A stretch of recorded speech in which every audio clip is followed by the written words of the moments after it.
is the rape tunnel. The Democratic presidential primary results are in, along with the San Luis Obispo County Board of Supervisor results. Local San Luis Obispo bars are selling VIP passes for customers to skip lines and be served first. Stick around to hear why and where you can get yours.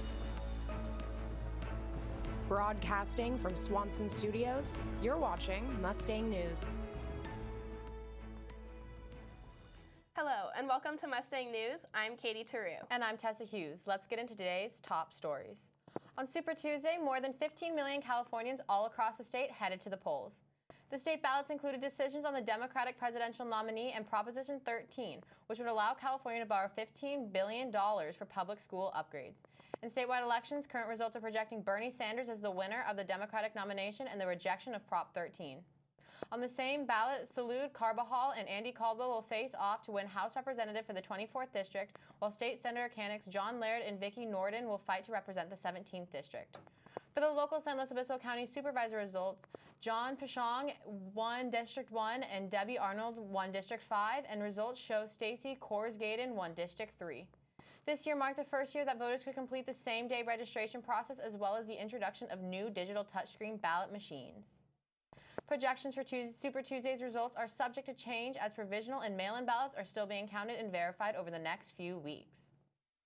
A security company in the San Luis Obispo County Police Department are now aware of a homeless man living under a bridge near a popular student shortcut. Students use a tunnel running parallel to California Boulevard to access the Cedar Creek apartments. It's been nicknamed the Rape Tunnel.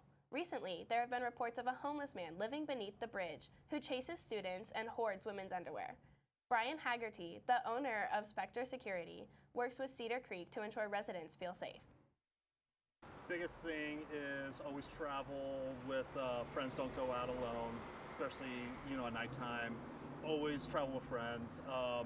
Another thing, especially like when you're drinking, biggest thing is just like driving, have a designated walker. The tunnel does not have any lighting, and students rely on their cell phone flashlights at night. Police say there is currently no investigation because nothing illegal has occurred. St. Patrick's Day in downtown San Luis Obispo is a huge holiday for the local bar scene. Doors open at 6 in the morning and there are usually lines down the street. Hear more from reporter Maya Dvorak about how one bar is trying to alleviate the stress for some of its customers. The San Luis Obispo bar scene has consistently flourished on St. Patrick's Day, with people leaving for downtown well before the sun is up. The local country bar McClintock's Saloon is selling VIP passes to customers trying to beat the lines on St. Patrick's Day. McClintock's bartender Anthony Lara explains why you should shell out the $25 for one of these VIP passes. St. Patty's Day is particularly busy and the lines are extremely long, and you're definitely going to want to get a pass. According to Lara, not only do you get to skip the line, but you're also served first at the bar. All our regulars, especially, buy the VIP passes because this bar is their home and they want to make sure they get into a bigger bar. McClintock's also sells VIP passes for other events that happen during the year, like the Cal Poly Rodeo. For the 2019 Poly Royal Rodeo, McClintock's teamed up and sold passes with the bar Buffalo, so customers were able to have VIP access at both places. Other downtown bars such as Bull's and Mother's Tavern are also open at 6 a.m., and if a pass isn't appealing to you, you can pay a cover at the door instead. For Mustang News, I'm Maya Dvorak. St. Patrick's Day is on the Tuesday of finals week this year, so it'll be interesting to see if these lines will be just as long as in years past. And now over to Evan with the weather. What can we expect for today? More warm weather as usual, but this weekend we might be seeing some rain. I'll have more after the break. Mrs. and Mrs. Jimmy at the debut. I came from 5 generations of teachers.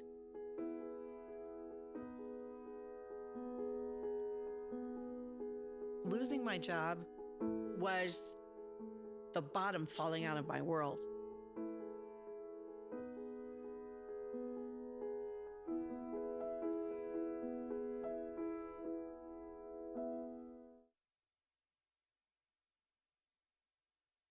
I got some Oxy after I hurt my neck. First I took them to feel better. Then I just kept taking them. I didn't know they'd be this addictive. I didn't know how far I'd go to get more.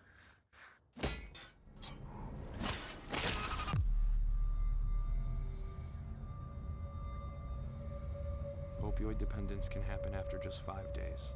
Know the truth, spread the truth.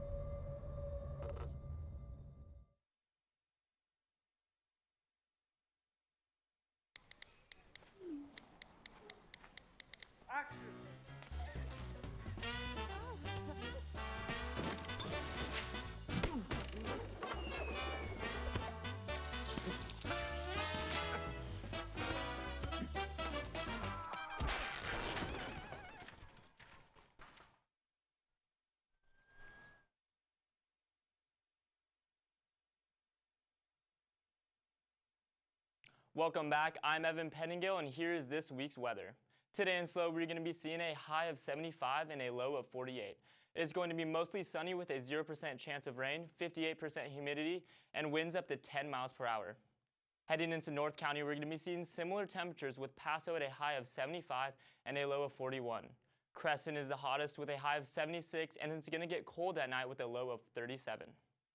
Looking at South County and extended, it's going to cool down a bit as we see Arroyo Grande with a high of 71 and a low of 45. Guadalupe is going to feel the coldest weather in South County with a high of 66 and a low of 46.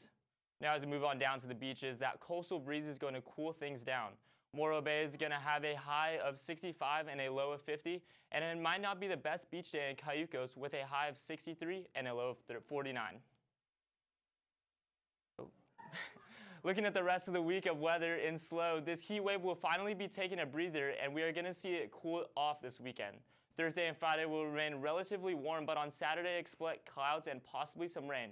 The high on Saturday will be 57 with a low of 44. You may want to make your weekend plans for Sunday, where it's going to get back to the 60s with a high of 62 and a low of 48. That's all for this week's weather. Now to Lauren with sports. Thanks, Evan. The Cal Poly baseball team celebrated a walk-off win on Saturday against number 5 Michigan 5-4 in front of 2,040 fans inside Baggett Stadium.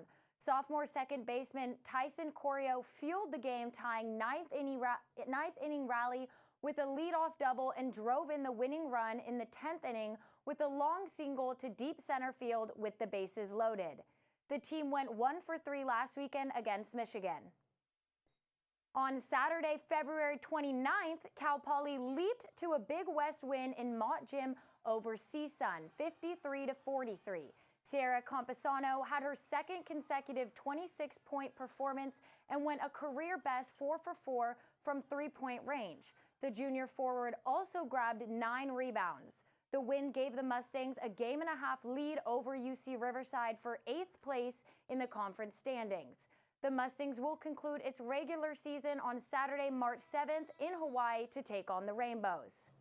That's all I have for Cal Poly sports coverage today. Now back to Katie and Tessa at the desk.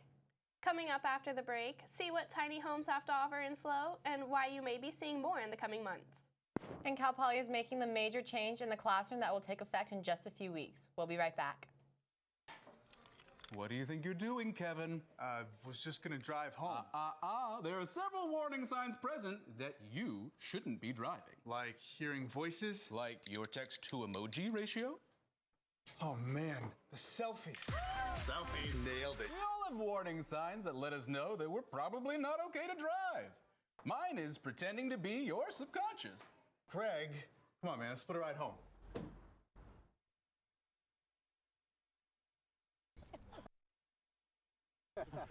Maria, so how's work? It was 4th period biology. Our students just weren't getting how easily viruses spread. So Ms. Bell and I had them role play a zombie virus outbreak. By the time they had all learned the lesson, all the living were dead. Hey, how's your job going? That big sales meeting I planned? Next year. I might get to go. Cool. A new ordinance in San Luis Obispo County is allowing tiny homes on wheels in backyards. Tiny homes are the newest phenomenon in the affordable housing that has hit SLO County, and in order to qualify as a tiny homes home, are the newest phenomenon in affordable. It must be the 150 to 400 square feet, be connected to a permanent property's utilities, and stay on its wheels.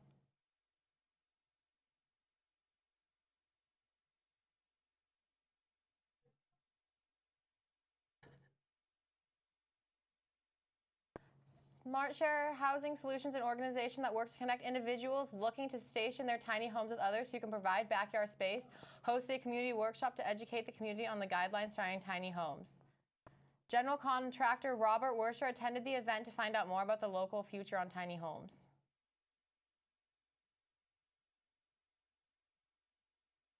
Homes are the newest phenomenon in affordable housing that has hit SLO County. In order to qualify as a tiny home, the structure must be 150 to 400 square feet, be connected to a permanent property's utilities, and stay on its wheels. In March of last year, the city was one of the first cities in the state of California to pass the ordinance that allows tiny homes to be placed in any single-family residence within the city limits.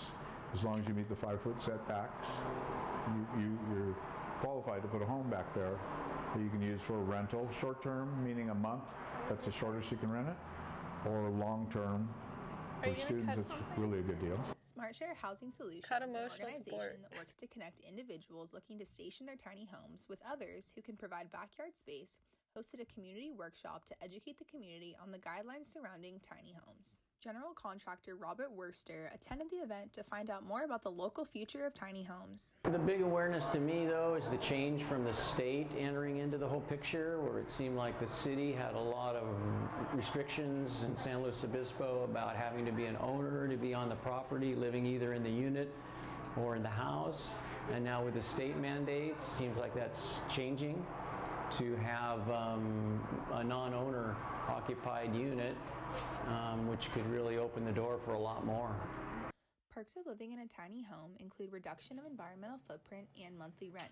Executive Director of SmartShare, Ann Wyatt, estimated rent to be between $400 and $800 a month, while many locals pay over $1,000 for a single room. With new architectural layouts of tiny homes, they are more spacious and luxurious than ever at a much lower cost.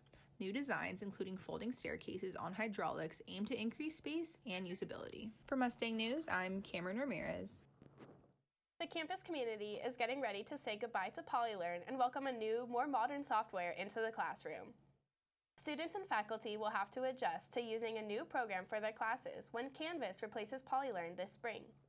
Cal Poly adopted PolyLearn, a learning management system operated by Moodle, in fall 2011 and implemented it in spring 2012 to provide an online hub for course content and activities.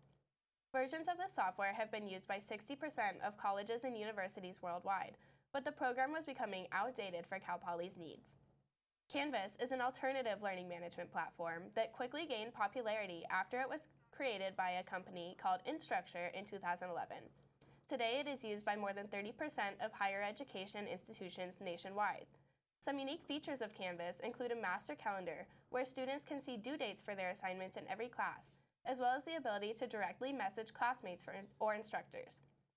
Professors had the option to choose between PolyLearn or Canvas this winter, and some who chose to use it prefer the easy user experience compared to PolyLearn. Canvas will be fully implemented and replace PolyLearn starting spring quarter, and is accessible through your Cal Poly portal. Emotional support animals, or ESAs, are popularized in recent years, and with students, they have brought theirs to campus, from dogs to cats to even rats, to ease the pressures of school.